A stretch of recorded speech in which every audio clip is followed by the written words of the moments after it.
ఈ భూమాతకి శిరస్సు వంచి పాదాభివందనం చేస్తూ మా వేదవ్యాసుణ్ణి సవినీయంగా వేదిక మీదకి ఆహ్వానిస్తున్నాను. ప్రేమ కావాలి స్టిల్స్ అన్ని చూస్తూ ఉంటే సో ఆది ఇంట్రడక్షను అది ఈయన చేతుల మీదుగా అప్పుడు వెంకట గారు నిర్మాత అయినా ఈయన చేతుల మీదుగా జరిగిన ఆ ఫోటోలు చూస్తూ ఉంటే నిజంగా మళ్ళీ మా వాడిని ఇంట్రడ్యూస్ చేస్తూ ఉంటే నాకు ఆ రోజులే గుర్తుకొచ్చాయి. ఆ రోజు ఇలాగే స్టేజ్ మీద మేము అందరం ఉన్నాం. హరికృష్ణ గారు వచ్చి మీ నాన్నగారు ఏరి అన్నారు. అలాగా మీ నాన్నగారు ఏరి ఒకసారి రండి అని నాన్నని స్టేజ్ మీదకి హరికృష్ణ గారు పిలిచారు. అలాగే ఇప్పుడు ఈయన కూడా నాకు సుపరిచితులే, మనందరికీ చాలామందికి తెలిసి ఉంటుంది. చాలా సీనియర్ మోస్ట్ మన ఇండస్ట్రీలో. ఇప్పుడే చెప్తున్నారు ఆయన నేను చేసిన శౌర్య చక్ర కూడా పనిచేశారని.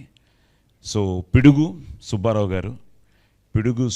గారి తనయుడి మొదటి అడుగు కృష్ణారెడ్డి గారి చేతుల మీదుగా జరగడం నిజంగా అబ్బాయి అదృష్టం. ఎందుకంటే వీళ్ళిద్దరూ కృష్ణార్జునులు, చాలా మంచి మనసున్నవారు. సో ఇందాక ఎవరు అడుగుతున్నారు మీది ఎన్నో సినిమా కృష్ణారెడ్డి గారితో అని. నీకు ఫస్ట్ సినిమా, నాకు ఫస్ట్ సినిమా. సో నన్ను ఇప్పుడు పరిచయం చేసినట్టే ఆయన. ఈ 50 ఏళ్ల ప్రస్థానం ముగించిన తర్వాత కృష్ణారెడ్డి గారితో చేసే అదృష్టం కలిగింది. కానీ 1990లో నా గొంతు ఆయనకి హీరోగా పరిచయం అయింది.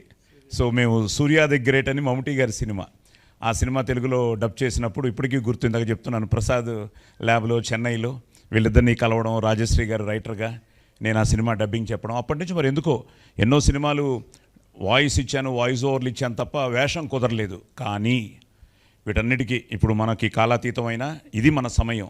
ఈ సమయంలో ఇది జరగాలని ఆల్రెడీ రిటర్న్